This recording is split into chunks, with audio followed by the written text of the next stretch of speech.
Bismillahirrahmanirrahim. Assalamualaikum warahmatullahi wabarakatuh. Salam sejahtera untuk kita semua. Puji syukur atas nikmat yang Tuhan limpahkan sehingga kita dapat berkumpul dalam keadaan sehat walafiat pada presentasi perkuliahan daring siang hari ini. Kepada yang terhormat Ibu Amrin Nurfieni selaku dosen pembimbing mata kuliah Pendidikan Pancasila dan teman-teman yang sangat saya banggakan. Di sini kami akan mempresentasikan PPT kami yang berjudul Pancasila sebagai Dasar Nilai Pengembangan Ilmu. Sebelumnya izinkan saya selaku moderator memperkenalkan kelompok kami. Yang pertama ada saya sendiri sebagai moderator Firman Syahorul Akbar. Dan untuk pemateri 1 ada Saudari Alfias, pemateri 2 ada Saudari Aprilia, pemateri 3 ada Saudari Anindya, dan pemateri keempat ada Saudara Faris Muzaki. Oke, langsung saja untuk mempersingkat waktu, kita masuk ke materi 1.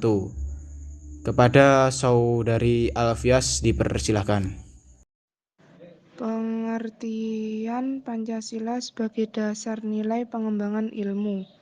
Pancasila sebagai dasar nilai pengembangan ilmu dapat mengacu pada beberapa jenis pemahaman, yaitu yang pertama, bahwa setiap ilmu pengetahuan dan teknologi iptek yang dikembangkan di Indonesia haruslah tidak bertentangan dengan nilai-nilai yang terkandung dalam Pancasila.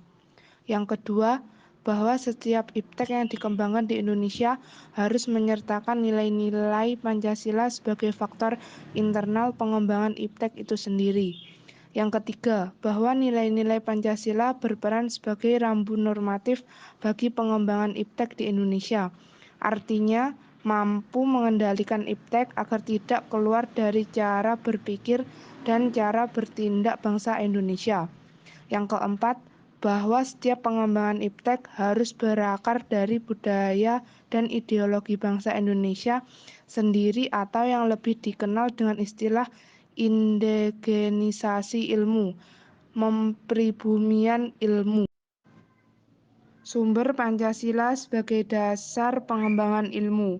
Terdapat beberapa sumber Pancasila sebagai dasar pengembangan ilmu. Yang pertama, sumber historis. Yang kedua, sumber sosiologis. Yang ketiga, sumber politis. Sumber historis. Sumber historis Pancasila sebagai dasar nilai pengembangan ilmu di Indonesia pada awalnya dalam dokumen negara, yaitu pembukaan Undang-Undang Dasar 1945 pada alinea keempat yang berbunyi. Kemudian daripada itu, untuk membentuk suatu pemerintah negara Indonesia yang melindungi segenap bangsa Indonesia dan seluruh tumpah darah Indonesia, dan untuk memajukan kesejahteraan umum, mencerdaskan kehidupan bangsa, dan ikut melaksanakan ketertiban dunia berdasarkan kemerdekaan, perdamaian abadi, dan keadilan sosial, maka disusunlah kemerdekaan kebangsaan Indonesia itu dalam suatu Undang-Undang Dasar Negara Indonesia yang terbentuk dalam suatu susunan negara Republik Indonesia yang berkedaulatan rakyat dengan berdasar kepada ketuhanan yang Maha Esa. Kata mencerdaskan kehidupan bangsa di sini merujuk pada pengembangan iptek melalui sistem pendidikan, yang mana kata tersebut tercantum pada pembukaan Undang-Undang Dasar 1945. Dengan ini, suatu pendidikan haruslah berdasarkan pada nilai-nilai yang terkandung dalam Pancasila. Terima kasih kepada Saudari Alfias yang telah menyampaikan materi 1, dan selanjutnya akan diteruskan materi 2 oleh Saudari Aprilia. Kepada Saudari Aprilia, waktu dan tempat dipersilahkan. Kedua, sumber sosiologis. Sumber sosiologis Pancasila sebagai dasar nilai pengembangan iptek dapat ditemukan pada sikap masyarakat yang sangat memperhatikan dimensi ketuhanan dan kemanusiaan. Sehingga jika iptek tidak sejalan dengan nilai ketuhanan dan kemanusiaan, biasanya akan terjadi penolakan. Ketiga, sumber politis. Sumber politis Pancasila sebagai dasar nilai pengembangan ilmu di Indonesia dapat dirunut ke dalam berbagai kebijakan yang dilakukan oleh para penyelenggara negara. Dokumen pada masa Orde Lama yang meletakkan Pancasila sebagai dasar nilai pengembangan atau orientasi ilmu dapat dilihat dari pidato Presiden Soekarno ketika menerima gelar Dr. Honoris Causa di UGM pada 19 September 1951 dan pidato Presiden Soekarno pada Akademi Pembangunan Nasional di Yogyakarta tanggal 18 Maret 1962. Pada masa Orde Baru, Presiden Soeharto juga menyinggung masalah Pancasila sebagai dasar nilai pengembangan ilmu ketika memberikan sambutan pada Kongres Pengetahuan Nasional keempat tanggal 18 September 1986 di Jakarta. Dan pada era reformasi, Presiden Susilo Bambang Yudhoyono juga menyinggung terkait hal ini dalam sambutan pada acara silaturahim dengan Akademi Ilmu Pengetahuan Indonesia atau IP dan Masyarakat Ilmiah tanggal 20 Januari 2010 di Serpong. Berdasarkan pemaparan pidato pada penyelenggara negara di atas, maka dapat disimpulkan bahwa sumber politis dari Pancasila sebagai dasar nilai pengembangan iptek lebih bersifat apologis, dikarenakan hanya memberikan dorongan kepada kaum intelektual untuk menjabarkan nilai-nilai Pancasila secara lebih lanjut.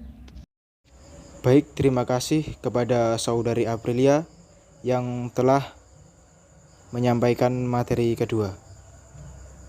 Dan selanjutnya masuk ke materi ketiga kepada Saudari Anindya. Waktu dan tempat kami persilahkan. Baik, saya akan menunjukkan materi selanjutnya, yaitu esensi Pancasila sebagai dasar nilai pengembangan ilmu. Hakikat Pancasila sebagai dasar nilai pengembangan ilmu dikemukakan oleh Profesor Wahyudi Setiawan dalam Simposium dan Sarasehan Pancasila sebagai paradigma ilmu pengetahuan dan pembangunan bangsa, yaitu yang pertama adalah sila pertama. Ketuhanan Yang Maha Esa memberikan kesadaran bahwa manusia hidup di dunia ibarat sedang menempuh ujian dan hasil ujian akan menentukan kehidupannya yang abadi di akhirat nanti. Salah satu ujiannya adalah manusia diperintahkan melakukan perbuatan untuk kebaikan, bukan untuk membuat kerusakan di bumi. Yang kedua adalah sila kedua. Kemanusiaan yang adil dan beradab memberikan arahan baik bersifat universal maupun khas terhadap ilmuwan dan ahli teknik di Indonesia. Asas kemanusiaan atau humanisme menghendaki agar perlakuan terhadap manusia harus sesuai dengan kodratnya sebagai manusia, yaitu contohnya memiliki keinginan seperti kecukupan materi, bersosialisasi, eksistensinya dihargai, mengeluarkan pendapat, berperan nyata dalam lingkungannya, bekerja sesuai kemampuannya yang tertinggi. Yang ketiga yaitu sila ketiga. Persatuan Indonesia memberikan landasan esensial bagi kelangsungan Negara Kesatuan Republik Indonesia atau NKRI. Untuk itu, ilmuwan dan ahli teknik Indonesia perlu menjunjung tinggi asas persatuan Indonesia ini dalam tugas-tugas profesionalnya. Yang keempat adalah sila keempat, yaitu kerakyatan yang dipimpin oleh hikmat kebijaksanaan dalam permusyawaratan perwakilan, memberikan arahan asas kerakyatan yang mengandung arti bahwa pembentukan negara Republik Indonesia ini adalah oleh dan untuk semua rakyat Indonesia. Jadi, setiap warga negara mempunyai hak dan kewajiban yang sama terhadap negara. Demikian pula halnya dengan ilmuwan dan ahli teknik wajib memberikan kontribusi sebesar-besarnya sesuai kemampuan untuk kemajuan negara. Dan juga sila keempat ini memberi arahan dalam manajemen keputusan, baik pada tingkat nasional, regional, maupun lingkup yang lebih sempit. Yang terakhir yaitu sila kelima, keadilan sosial bagi seluruh rakyat Indonesia, memberikan arahan agar selalu diusahakan tidak terjadinya jurang atau gap kesejahteraan di antara bangsa Indonesia. Jadi, ilmuwan dan ahli teknik yang mengelola industri perlu selalu mengembangkan sistem yang memajukan perusahaan sekaligus menjamin kesejahteraan. Baik, terima kasih kepada saudari Anindya telah menyampaikan materi ketiga. Dan selanjutnya adalah materi yang terakhir, yaitu materi keempat yang akan disampaikan oleh saudara Faris Muzaki. Kepada Faris Muzaki dipersilahkan. Urgensi Pancasila sebagai dasar pengembangan ilmu. Pertama, perkembangan ilmu dan teknologi di Indonesia dewasa ini tidak berakar pada nilai-nilai budaya bangsa Indonesia sendiri, hingga ilmu pengetahuan yang dikembangkan di Indonesia sepenuhnya berorientasi pada Barat.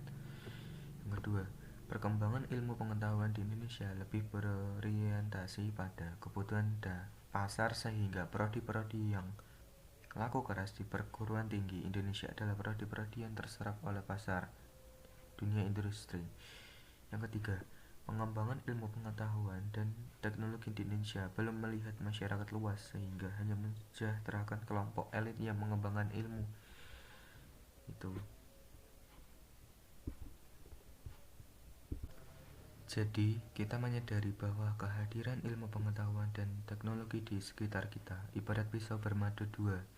Di satu sisi, ilmu pengetahuan memberikan kemudahan untuk memecahkan berbagai persoalan hidup dan kehidupan yang dihadapi. Tetapi di pihak lain dapat membunuh, bahkan memusnahkan peradaban umat manusia. Contohnya, yang pernah terjadi adalah ketika bom atom yang dijatuhkan di Hiroshima dan Nagasaki dalam Perang Dunia Kedua. Dampaknya tidak hanya dirasakan warga Jepang pada saat itu, tetapi menimbulkan traumatik yang berkepanjangan pada generasi berikutnya, bahkan menyentuh nilai kemanusiaan secara universal. Nilai kemanusiaan bukan milik individu atau sekelompok orang atau bangsa semata, tetapi milik semua umat manusia. Sekian penjelasan dari saya. Terima kasih. Baik, terima kasih kepada saudara Faris Muzaki yang telah menyampaikan materi terakhir. Alhamdulillah, pada siang hari ini presentasi sudah tersampaikan semua. Dan berikutnya saya akan membuka sesi tanya jawab. Bagi kalian yang ingin menyampaikan pertanyaannya, silahkan bisa chat melalui WA grup ini.